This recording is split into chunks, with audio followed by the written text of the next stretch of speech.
नमस्कार दोस्तों, कैसे हैं आप लोग। आशा करती हूँ आप सभी अच्छे होंगे, हेल्दी होंगे। तो चलिए एक और नए ब्लॉग की शुरुआत करते हैं, एक और नए दिन के साथ। और आज मैं कुछ अपने बारे में बताऊंगी, अपनी फैमिली के बारे में बताऊंगी कि क्योंकि आप भी मेरी फैमिली हैं, आप लोगों ने चैनल को सब्सक्राइब किया है, आप देखते हैं, तो आपको जानना बहुत ज़रूरी है मेरे पास्ट के बारे में भी। तो यहाँ ये मेरा सबसे छोटा भाई है। हम 4 बहन भाई हैं, सबसे बड़ी मैं ही हूँ और ये सबसे छोटा है। और 2 भाइयों की शादी हो चुकी है। तो हमारा जो है, पहले तो बताऊं कि ये जो मेरा भाई है इसको पकौड़ी खाना बहुत पसंद है और मैं अपने भाइयों की पसंद नापसंद को बखूबी याद रखती हूँ। वो रखे ना रखे मुझे इससे फ़र्क नहीं पड़ता है, क्योंकि मैंने इन्हें छोटे से लेकर बड़े होते देखा है। मम्मी बहुत जल्दी एक्सपायर हो गई थी और किस तरह से मैंने अपने भाइयों के साथ मिलके वो कठिन समय बिताया है। तो वो समय बहुत नाजुक था हमारे लिए। थोड़ी सी मैं उस बारे में भी बात करूँगी। तो यहाँ देख लो, मुझे ये बोलते हैं लोग, मैं नहीं, मेरी फैमिली के रिश्तेदार और मेरे जो ससुराल वाले हैं वो ये बोलते हैं कि तू बहुत ज़्यादा है अपने ससुराल मतलब भाइयों को लेकर, बहुत ज़्यादा करती है, इतना कौन करता है। तो हाँ, मुझे ये करना पड़ता है। और देखिए, जब आपको पता हो कि आप 4 बहन भाई और मम्मी बहुत जल्दी एक्सपायर हो जाए, बीच में छोड़ के चली जाए, कुछ भी ना हो, और उस समय मेरी शादी हो गई थी, मम्मी मेरी शादी के बाद ही एक्सपायर हुई थी। तो आप समझ सकते हैं कि दोनों फैमिली को संभालना कितनी बड़ी बात है। और मैंने, ऐसा नहीं है कि मैं इतनी स्ट्रोंग हूँ कि मैं ये सब कर सकती थी, लेकिन मुझे स्ट्रोंग बनना पड़ा अपने छोटे भाइयों के लिए। क्योंकि अगर मैं ही इतना कमज़ोर हो जाती, रोती रड़ाती, ये वो दुनिया भर की चीज़ें, तो मेरे भाई बिल्कुल टूट जाते। मैं इनके साथ बिल्कुल एक पिलर की तरह खड़ी रही, कभी मैंने अपनी आंखों में आंसू नहीं आने दिए इनके सामने। तो खैर, ससुराल में देखिए, ससुराल में समय बिताना पड़ता है और मैं जाती रहती थी घर पे। ऐसा इतनी दूर नहीं है मेरा घर, 20 मिनट का रास्ता है, 20-25 मिनट का रास्ता है।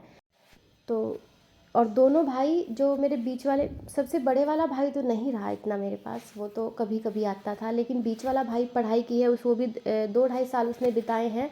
और वैसे भी वो हफ्ते में एक चक्कर लगा ही देता है। और ये छोटे वाला है, इसका भी मंगल ऑफ रहता है, मंगल को इसकी शॉप नहीं खुलती है। ये भी एक डिजाइनिंग वगैरह कर, तो तीनों ही भाई कंप्यूटर सॉफ्टवेयर का काम करते हैं मेरे, अलग अलग वे में। तो आज मंगलवार है तो इसलिए ये मंगलवार को आ ही जाता है। अब तो ये 1 महीने में शायद एक बार आने लगा, बाकी ये हर मंगलवार को आता था। और अब तो क्या है कि बीच वाला जो भाई है उसकी शादी हो गई है।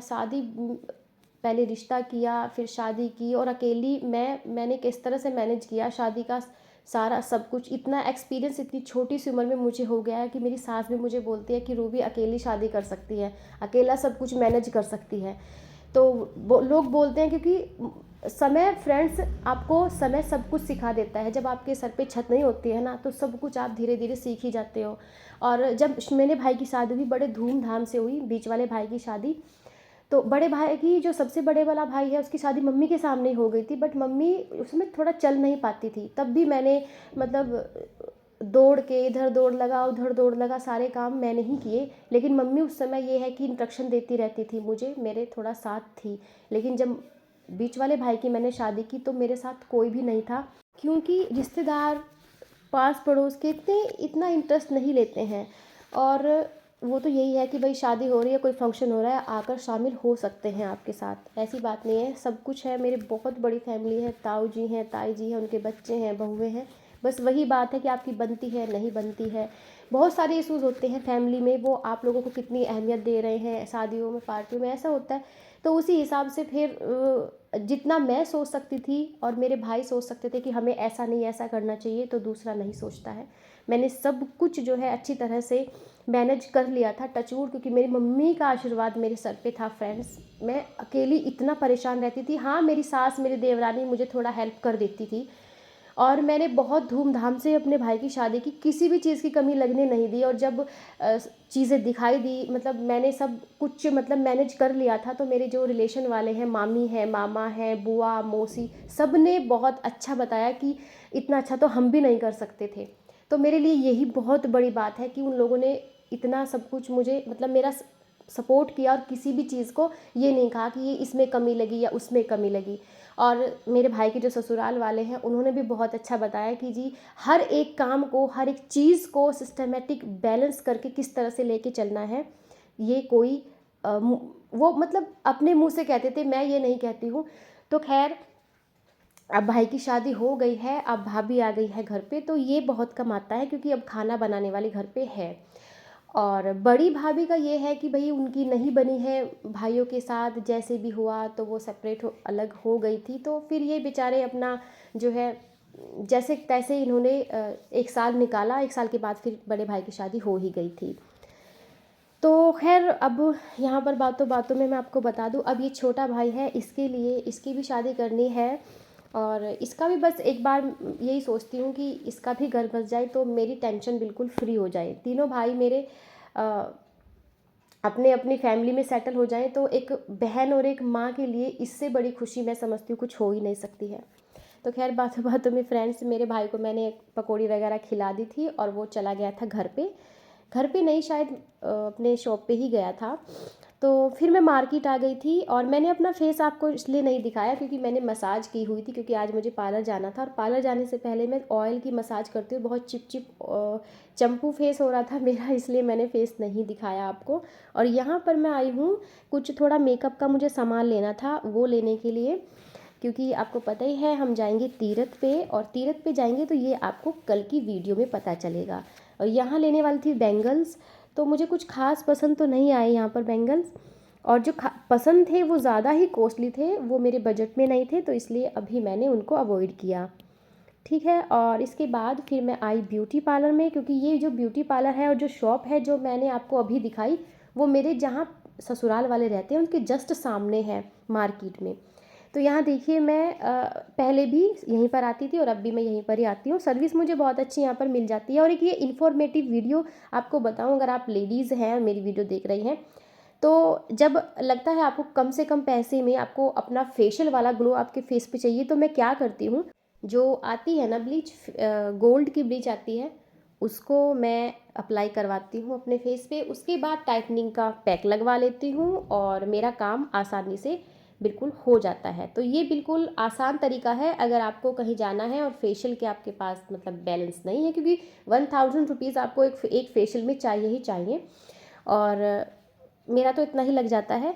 तो मैं क्या करती हूँ, अपना थोड़ा सा हर महीने नहीं, मतलब 40 दिन 50 दिन के बाद यही मैं अप्लाई करती हूँ फेस पर, मुझे बिल्कुल ग्लो अच्छा लगता है। हाँ, स्पेशल ओकेशन हो कोई तो फिर मैं फेशियल करा लेती हूँ। और आज तो मैंने अपना एक पर्पल कलर का सूट है वही पहना था, शायद आपने देखा नहीं है मेरी वीडियो में। तो अब यहाँ आ गई थी मैं घर पे, अपना सारा जो मार्केट का है, सारा तो नहीं हुआ अभी मेरा रह रहा है, मुझे कल भी मार्केट जाना है। थोड़ा थोड़ा कर लेती हूँ काम निपटाने के बाद घर के, क्योंकि घर में तो कोई है नहीं, पीछे भी सारा काम निपटा के ही जाना पड़ता है। तो मैंने घर आके देखा कि सिद्ध ने पापा से बोला होगा डिमांड क्योंकि कि मुझे कुछ खाना है, तो ये मोमोज लेकर आया था, तो वही फिर मैंने कहा चाय बना लेती हूँ थोड़ी सी और 1-2 मोमोज खा लेती हूँ। तो वही किया मैंने, उसके बाद फिर मैं किचन में आई, किचन में देखा तो सारा ऐसे ही पड़ा हुआ था, मतलब मैं कितना ही साफ़ करके चली जाऊँ तो बच्चे मेरा कर ही देते हैं। तो यहाँ दोबारा से थोड़े बर्तन पड़े हुए थे वो मैंने साफ़ कर दिए थे, और जो पकौड़ी वगैरह रखी थी थोड़ी सी बच्चों ने, वो भी थोड़ी सी मैंने गर्म करके उन्हें दे दी थी। तो यहाँ किचन भी मैंने साफ़ कर दिया है और अब आटा बनाऊँगी। और जब मैं आटा बना रही थी तो सिद्ध बोल रहा था बार बार, मम्मी मैं आऊँ, मैं हेल्प कराऊँ, मैं हेल्प कराऊँ, क्योंकि उसको थोड़ा सा रुझान है इस साइड। तो मैं भी नहीं रोकती हूँ कि चलिए थोड़ा बहुत, इसके डैडी को तो कुछ पता ही नहीं है, उनको तो चाय तक भी मतलब बनानी नहीं आती है। कभी चाय, कभी कभी अगर वो कहते हैं कि चलो आज पूरे जोश में कि चलो आज मैं बनाऊँगा, तो कभी मीठा ज़्यादा डाल देते हैं, वो पी ही नहीं जाती, इतनी कड़वी कर देते हैं चाय की पत्ती में। तो खैर सिद्ध टचवुड मेरा थोड़ा थोड़ा चाय भी बहुत टेस्टी बनाता है। जब इसके चाचू आते हैं यहाँ पर, दीपक आए या राजा आए, मतलब दीपक और शुभम दो हैं मेरे देवर, तो दोनों आए, वो सिद्ध को ही कहते हैं कि सिद्ध 1 कप चाय का बना, मैं तो सिद्ध के हाथ की पीऊँगा, तो इससे थोड़ा लगाव ज़्यादा रखते हैं। तो वो सिद्ध से ही चाय बनवाते हैं, मेरे से नहीं बनवाते, भाभी आप मत बनाइयो। तो देखिए अब ये बोल रहा है कि मम्मी चलिए मैं तड़का लगा देता हूँ दाल में, मैंने कहा चल ठीक है। थोड़ा सा मैंने प्याज काट दिया, यहाँ पे प्याज काट के बस दाल को थोड़ा पतली करनी, क्योंकि ये टाइट हो गई थी बहुत ज़्यादा, ब्राउन दाल है ये टाइट ही हो जाती है। तो अच्छा देसी घी का मैंने तड़का लगा दिया, थोड़े प्याज डाल के, तो ये बहुत टेस्टी बन गई थी, थोड़ी पतली हो गई थी। और फिर बच्चों को मैंने फुलके दिए थे, दूध दे दिया था और फिर थोड़ा-सा मैं घूमने भी गई थी, घूमने मैं रोज़ ही जाती हूँ। उसके बाद पैकिंग शैकिंग की मैंने, थोड़े से कपड़े लगाए, ज़्यादा तो नहीं की क्योंकि मेन पैकिंग मैं करूँगी कल। और उसके बाद फिर एडिटिंग वगैरह की वीडियो की, फिर मैं कम से कम 1 मुझे बज गया था और अभी थोड़ा दिन ऐसे ही चलेगा फ्रेंड्स। तो ख़ैर चलिए, ये वीडियो यहीं रोकती हूँ, मिलती हूँ नेक्स्ट वीडियो में। और वीडियो कैसी लगी ज़रूर कमेंट बॉक्स में बताइएगा। नए हैं चैनल पर तो सब्सक्राइब ज़रूर कर दीजिएगा फ्रेंड्स। तो thank you for watching video. Goodbye, take care.